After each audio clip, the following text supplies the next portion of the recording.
Hello student, good morning. Today we will going to discuss next topic related with metals and non-metals is occurrence of metals. कि जो metals है वो किस किस form में हमें मिलती है नेचर के अंदर। ठीक है बेटा, तो देखो कुछ मेटल्स है वो हमें ओनली फ्री स्टेट में मिल जाती है जो बहुत ही लेस रिएक्टिव है।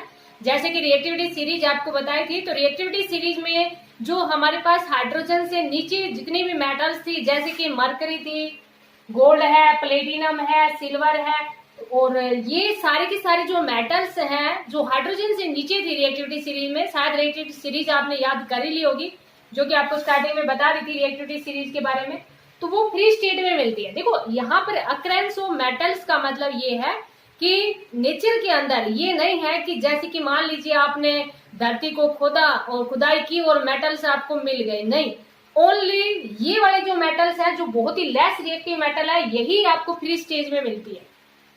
बाकी की जो मेटल्स हैं वो हमेशा कंबाइंड स्टेट में मिलती है। ऐसा नहीं है कि आपने खुदाई की और आपने सोडियम निकाल लिया, पोटेशियम निकाल लिया, नहीं, वो हमें मिनरल्स की फॉर्म में मिलती है, मीन्स वो कंबाइंड स्टेट के अंदर मिलती है। ओनली फ्री स्टेट के अंदर तो यही मेटल्स मिलती है। दूसरा ये है ये हर जगह नहीं मिलती, जैसे कि आपको पता है पहले एक स्टार्टिंग में देखो क्या था, एक सुपरनोवा एक्सप्लोजन हुआ था। उस सुपरनोवा एक्सप्लोजन के अकॉर्डिंग क्या थे, कुछ पार्टिकल्स थे वो कहीं गिर गए, कुछ पार्टिकल कहीं गिर गए। मीन्स ऐसा तो नहीं होता कि आप अगर मान लीजिए अपने घर में ही खुदाई करना चाहो, बहुत ज्यादा खुदाई कर दो, 300-400 फुट खुदाई कर दी और गोल्ड निकालने के लिए, तो ऐसा तो पॉसिबल नहीं है कि हर जगह आपको गोल्ड मिले। मीन्स जैसे कि कोई पार्टिकल कहाँ कहीं गिर गया, कोई पार्टिकल कहीं गिर गया। दूसरा जैसे कि ये जो अर्थक्वेक है या इस तरह से जितने भी जो पेड़ पौधे हैं या जैसे कि हमारे पास फ्लोरा एंड फ्यूना है, इनका डीकम्पोज होता रहता है, ये अर्थ क्रस्ट के नीचे जाते रहते हैं। तो इस तरह से जो हमारे पास लेयर से लेयर इस तरह से बढ़ती गई, तो हम खुदाई करते हैं तो हमें ये वाली मेटल है ओनली यही फ्री स्टेट में मिलती है। बाकी ये सारे के सारे हम एक्सट्रैक्ट करते हैं। किस प्रकार से इनको अलग किया जाता है ये हम आगे पढ़ेंगे। अभी हम इस तरह ये पढ़ रहे हैं ओनली कि जो मेटल्स है वो किस किस फॉर्म में हमें मिलती है। तो सिंपल सा आर्टिकल है, कुछ मेटल्स हमें फ्री स्टेट के अंदर मिलती है, कुछ कंबाइंड स्टेट के अंदर, मीन्स कुछ ही फ्री स्टेट के अंदर मिलती है, बाकी तो लगभग जो मेटल्स है वो हमें कंबाइंड स्टेट में मिलती है। फिर उनको हम अलग करते हैं। तो कंबाइंड स्टेट में हमारे पास जो मेटल्स मिलती हैं वो मिनरल्स की फॉर्म में मिलती है, फिर हमें उनको अलग करते हैं, तो उसके भी अलग अलग मेथड है, अलग अलग कैसे किया जाता है तो हम आगे डिस्कस करेंगे। तो देखो इसमें जैसे मिनरल्स की फॉर्म में मिलती है, तो ये मिनरल्स क्या होते हैं, तो metal bearing substance found in earth crust. Metal bearing substance means only simple, only single metal नहीं, उसके साथ कुछ और भी कंपाउंड है, जैसे कि मान लीजिए मीन्स उसके साथ कुछ और सब्सटेंस है जो कंपाउंड फॉर्म में है, जैसे कि मान लीजिए जिंक सल्फेट की फॉर्म में मिल गया ZnSO4, जैसे कि कैल्शियम है वो लाइमस्टोन की फॉर्म में मिलता है, फिर उससे अलग करते हैं कैल्शियम को। ऐसे ही जैसे कि हमारे पास जो सोडियम है NaCl, जो सोडियम क्लोराइड होता है वो रॉक साल्ट की फॉर्म में मिलता है, फिर उससे अलग किया जाता है। तो इस तरह से हमारे पास जैसे कि कई बार क्वेश्चन यही पूछ लिया जाता है, what do you mean by minerals. तो मिनरल्स क्या होते हैं, metal bearing substance found in earth crust, उनको हम क्या कहते हैं, मिनरल्स कहते हैं, या सिंपल वे में हम ये कह देंगे the solid compound of metal occurring in nature. जो सॉलिड फॉर्म में मिलते हैं मेटल नेचर के अंदर, उनको किसका नाम दिया गया है, मिनरल्स का नाम दिया गया है। ठीक है बेटा, अब जैसे कि हमारे पास एक वर्ड है वो ओर होता है, ओर जिसको हम एस की कहते हैं, तो और हमारे पास क्या होते हैं कि वो मिनरल्स जिससे किसी भी मेटल को बिल्कुल कमर्शियल स्केल के ऊपर मीन्स लो रेट के अंदर जिससे निकाला जाए। मिनरल्स का भी मिनरल्स मिलते हैं हमारे पास, एक ही मेटल के लिए बहुत सारे मिनरल्स होते हैं। जैसे कि मान लीजिए ये आपको नोट करना है बेटा, ये अभी हम जो लिख रहे हैं ये आपको समझाने के लिए है ओनली। जैसे कि मान लीजिए जिंक ही है, तो वो हमारे पास नेचर के अंदर जिंक सल्फेट की फॉर्म में मिलता है, जिंक कार्बोनेट की फॉर्म में मिलता है और जिंक ऑक्साइड की फॉर्म में मिलता है। अब अगर मान लीजिए जैसे कि जिंक है वो इन तीनों स्टेज के अंदर मिल रहा है हमें नेचर के अंदर, इसे हमें अलग करना पड़ेगा जिंक को, और हमें जिंक यहाँ पर प्राप्त करना है, मीन्स जिंक हमें चाहिए।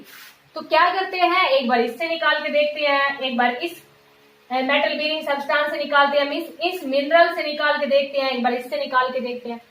सपोज करो जैसे कि मान लीजिए इस पे खर्चा है वो हमारे पास, मान के चले कुछ भी मान लो, जैसे कि 5000 आया, मान के चल रहे हैं बेटा, ये कोई एक्यूरेट वैल्यू नहीं है।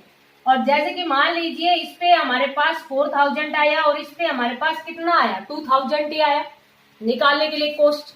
तो हमें कौन सा चाहिएगा आज, क्योंकि हमें तो जिंक चाह रहा था ना, तो हम किसका यूज कर लेंगे, जिंक कार्बोनेट से जिंक को निकाल लेंगे, क्योंकि हमें तो वो चाहिए ना जो हमें, जिससे हमें प्रॉफिट हो, मीन जो कमर्शियल स्केल के ऊपर। देखो यहाँ पर हमें क्या कहा, the minerals from which metal can be obtained on a commercial scale are called ores. Means हम ये भी कह सकते हैं the mineral from which metal can be extracted profitably, means जिसमें हमें प्रॉफिट हो, जो कमर्शियल स्केल के ऊपर लो कॉस्ट जिसकी हो। मीन्स जैसे कि इससे अगर हम निकालेंगे तो हमें लो कॉस्ट देनी पड़ेगी, मीन्स हमारी लो कॉस्ट लगेगी, तो कमर्शियल स्केल के ऊपर हम इसी का यूज कर लेंगे। तो यहाँ पर हमारे पास क्या है कि और वो होते हैं जो कमर्शियल स्केल के ऊपर, या हम ये कहते हैं जिससे हमें प्रॉफिट हो, या जिस भी हम मिनरल से हम जो भी मेटल ऑब्टेन कर रहे हैं वो उस मिनरल से मेटल ऑब्टेन करने के लिए हमारी लो कॉस्ट लगे, उसको हम क्या कहते हैं, ओर कहते हैं। तो समझ में आया बेटा, the mineral from which metal can B obtain on a commercial scale. तो शायद आपको डेफिनेशन समझ में आ ही गई होगी, ये आपको समझाने के लिए था, ठीक है बेटा। तो यहाँ पर एक बात हमारे पास क्या है कि ऑल ओर्स आर मिनरल्स, कि सारे के सारे तो और हैं, वो तो मिनरल्स होंगे, लेकिन ऑल मिनरल्स आर नॉट ओर। ये बात समझ में आई बेटा, देखो क्या कहा, ऑल ओर्स, इसके बाद में नोट करना है, जहां जैसे कि आपने ये नोट किया उसके बाद में आपको ये नोट करना है, ऑल ओर्स आर मिनरल्स, सारे ओर्स तो मिनरल होते हैं, but all minerals are not ores, are not a ores. ये बात समझ में आई बेटा, कि सारे और तो मिनरल होंगे ही होंगे, क्योंकि और तो मिनरल्स को ही तो कहा गया है, उन मिनरल्स को कहा गया है जिससे हमें प्रॉफिट हो, मेटल भी ऑब्टेन हो जाए और हमारी ज्यादा कॉस्ट भी ना लगे। जबकि ये क्या कह रहे हैं, ऑल मिनरल्स आर नॉट और, सारे तो मिनरल्स और नहीं होंगे, वो मिनरल्स और होंगे जिससे हमें मेटल ऑब्टेन करने में लो कॉस्ट देनी पड़े। तो ये कंप्लीट आपको यहाँ तक नोट करना है। अब हम कुछ इम्पोर्टेंट और की बात करते हैं जो काफी इम्पोर्टेंट है, 1 मार्क का क्वेश्चन इसमें बनता ही बनता है आपके पास। तो जैसे कि फर्स्ट हमारे पास क्या है, सल्फाइड मिनरल्स ऑफ मेटल। जैसे कि अभी आपको बताया था और का कि और उन मिनरल्स से हम निकालते हैं जिनके लिए हमें कम कॉस्ट देनी पड़ती है, मीन्स जो कमर्शियल यूज के लिए हमारे लिए इजी कन्वेंट होते हैं। तो जैसे कि जो कॉपर मेटल है, कॉपर मेटल जिनसे हम एक्सट्रैक्ट करते हैं, क्योंकि अभी आपको बताया था कि ओनली सम मेटल है वही फ्री स्टेट में मिलती हैं, बाकी तो हमें कंबाइंड स्टेट में मिलती है, जैसे कि सल्फाइड की फॉर्म में मिल गई, कार्बोनेट की फॉर्म में मिल गई, सिलिकेट की फॉर्म में मिल गई। तो ऐसे ही हमारे पास जैसे कि सल्फाइड मिनरल्स और मेटल्स की बात कर रहे हैं, तो कॉपर किन किन मिनरल्स से एक्सट्रैक्ट की जाती है, तो वो हमारे पास कॉपर के लिए कौन कौन सा है, कैल्कोसाइड जिसका फॉर्मूला क्या है Cu2S, कैल्कोप्राइट जिसका फॉर्मूला क्या है CuFeS2, कॉपर ग्लांस काफी इंपोर्टेंट है Cus। जैसे कि पूछ लिया जाता है कि एक मिनरल बताओ जिससे कॉपर को एक्सट्रैक्ट किया जाता है, तो अगर 1 पूछा जाता है तो इनमें से आप किसी का भी एक नेम बता दोगे। अगर कॉपर ग्लांस का ही पूछा जाता है तो फिर आपको फॉर्मूला किसका देना पड़ेगा, कॉपर ग्लांस का ही देना पड़ेगा। थोड़ा सा थ्योरेटिकल है, लेकिन वैसे भी किसी भी कंपटीशन में भी इसमें क्वेश्चन बनता ही बनता है, तो याद तो करना ही है ये आपको। जैसे कि लेड है, लेड के लिए जो नेम ऑफ मिनरल है वो हमारे पास क्या है, गैलेना, जिसका फॉर्मूला क्या है PbS। ऐसे मरकरी के लिए सिनाबार काफी इंपोर्टेंट है, जिसका फॉर्मूला क्या है HgS। जिंक के लिए जिंक ब्लेंड, जिसका फॉर्मूला क्या है ZnS। तो जैसे कि इनमें से आपसे कोई भी क्वेश्चन इस तरह से पूछ लिया जाए कि जिंक है वो कौन से मिनरल से एक्सट्रैक्ट की जाती है, तो वो हमारे पास क्या है, जिंक ब्लेंड। अगर इसका फॉर्मूला भी पूछ लिया जाए तो ZnS। तो एक बार 2 बार आप करोगे तो इजिली याद हो ही जाएगा आपको ये। क्योंकि थोड़ा सा थ्योरेटिकल है तो याद करना ही है आपको ये। तो जैसे कि अब अगर ये लिखने के बाद में उसके नीचे लिखना आप सल्फेट और ऑफ मेटल्स की सल्फेट की फॉर्म में कौन कौन से मिलते हैं। तो जैसे कि बेरियम है, वो उसका जो नेम ऑफ मिनरल है वो हमारे पास क्या है, बेरिट्स, जिसका फॉर्मूला क्या है, BaSO4। लेड के लिए एंग्लेसाइट, जिसका फॉर्मूला क्या है, PbSO4। क्योंकि देखो सिंपल सा है, सल्फेट की फॉर्म में मिल रहे हैं तो SO4 तो रहेगा ही। बेरियम है तो Ba लगा दिया, लेड है तो क्या लगा दिया, Pb लगा दिया। ऐसे जो सिलिकेट की फॉर्म में मिलते हैं, मीन्स जैसे कि कंबाइंड फॉर्म में मिलते हैं, फ्री स्टेट में तो ओनली थोड़ी सी मेटल मिलती है। तो जैसे कि सिलिकेट और ऑफ मेटल की बात करें तो सिलिकॉन है, जिसमें name of minerals means mica से भी कर निकाल लेते हैं, या हमारे पास क्या है, एस्बेस्टोस। काफी इंपोर्टेंट है ये दोनों ही सिलिकॉन के, और इनका जो फॉर्मूला है वो हमारे पास क्या है, CaMg3Si4O12। ध्यान से लिखना बेटा, CaMg3Si4O12। मिका के लिए KAl3H2Si3O12। तो ये हमारे पास क्या बताया अभी हमने, sulphide minerals of metal, sulphate और ऑफ मेटल। तो जैसे ये लिखने के बाद में आप सल्फेट और ऑफ मेटल लिख लेना, उसके बाद में आप क्या लिख लोगे, सिलिकेट और ऑफ मेटल्स। तो इसको नोट डाउन करो।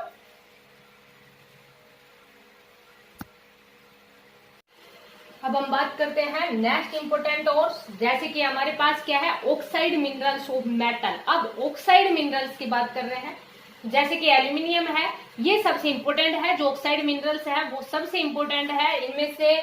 जैसे कि अगर उनमें से नहीं पूछा तो यहाँ से तो बनेगा ही बनेगा आपके पास क्वेश्चन। तो जैसे कि एल्यूमिनियम है, एल्यूमिनियम का जो ऑक्साइड मिनरल है वो हमारे पास क्या है, बॉक्साइट। फॉर्मूला क्या है, Al2O3 × H2O। कॉपर के लिए क्यूप्राइट, फॉर्मूला क्या है, Cu2O। आयरन के दो है हमारे पास, और एक आपके पास क्या है, हेमेटाइट, जिससे हम निकालते हैं, और दूसरा हमारे पास क्या है, मैग्नेटाइट। हेमेटाइट का फॉर्मूला क्या है, Fe2O3, और मैग्नेटाइट का फॉर्मूला क्या है, Fe3O4। ध्यान रखना बेटा, काफी इंपोर्टेंट है ये भी। जिंक के लिए जिंकसाइड है, जिसका फॉर्मूला क्या है, ऑक्साइड की बात कर रहे हैं तो वो तो रहेगा ही, जिंक ZnO। लेड के लिए लिथार्ज है, जिसका फॉर्मूला क्या है, PbO। यूरेनियम के लिए पिच ब्लेड, जिसका फॉर्मूला क्या है, U3O5। तो शायद आपको समझ आ गया होंगे बेटा, ये आपको याद करने ही है। जैसे कि मान लीजिए इसमें कोई भी पूछ लिया जाए आपसे कि जिंक है वो कौन से मिनरल से एक्सट्रैक्ट की जाती है, तो वो हमारे पास क्या है, जैसे जिंकसाइड, फॉर्मूला पूछ लिया जाए तो ZnO। ठीक है बेटा। ऐसे हमारे पास क्या है, कार्बोनेट मिनरल्स ऑफ मेटल की बात कर रहे हैं। अब हम बात कर रहे हैं किसके, कार्बोनेट मिनरल्स ऑफ मेटल, ये अलग है। इसके बाद में आप ये नोट कर लेना, कार्बोनेट मिनरल्स ऑफ मेटल्स, जो कार्बोनेट की फॉर्म में मिल रहे हैं। जैसे कि आपको बताया भी था मिनरल्स में भी, लाइमस्टोन काफी इंपोर्टेंट है, जो संगमरमर का पत्थर होता है, जिसका फॉर्मूला क्या है, CaCO3। कॉपर के लिए मेलासाइट, जिसका फॉर्मूला क्या है, CuCO3। आयरन के लिए साइड्राइट, जिसका फॉर्मूला है FeCO3। लेड के लिए केरूसाइट, PbCO3। मैग्नीशियम के लिए मैग्नेसाइट, MgCO3। जिंक के लिए काफी इंपोर्टेंट है कैलामाइन, जिसका फॉर्मूला क्या है, ZnCO3। एक बार दो बार नोट करोगे समझ आ जाएगा अच्छे से। तो ये है हमारे पास ऑक्साइड मिनरल्स ऑफ मेटल्स। उसके बाद में हमने क्या बताया, कार्बोनेट मिनरल्स ऑफ मेटल। तो इनको नोट करो। लास्ट इंपोर्टेंट कोर्स में क्या है हमारे पास, क्लोराइड मिनरल्स ऑफ मेटल्स, जो क्लोराइड की फॉर्म में मिलते हैं। तो जैसे कि मैग्नीशियम है, उसका नेम ऑफ मिनरल हमारे पास क्या है, कार्नालाइट, जिसका फॉर्मूला क्या है, KCl × MgCl2 × 6H2O। सिल्वर काफी इंपोर्टेंट है, जिसका नेम ऑफ मिनरल क्या है, होन सिल्वर, जिसका फॉर्मूला क्या है, AgCl। सोडियम का हमारे पास क्या है, रॉक साल्ट, और जिसका फॉर्मूला क्या है, NaCl। काफी इंपोर्टेंट है ये दोनों ही, होन सिल्वर और रॉक साल्ट। जैसे कि पूछ लिया जाए सोडियम है वो कौन से मिनरल से एक्सट्रैक्ट की जाती है, मीन्स उसका और क्या है, तो वो हमारे पास क्या है, रॉक साल्ट, और जिसका फॉर्मूला क्या है, NaCl। तो इनको आप अच्छे से अंडरस्टैंड करना, साथ में फिर नोटबुक में नोट करना और लर्न करना। Thank you, have a nice day.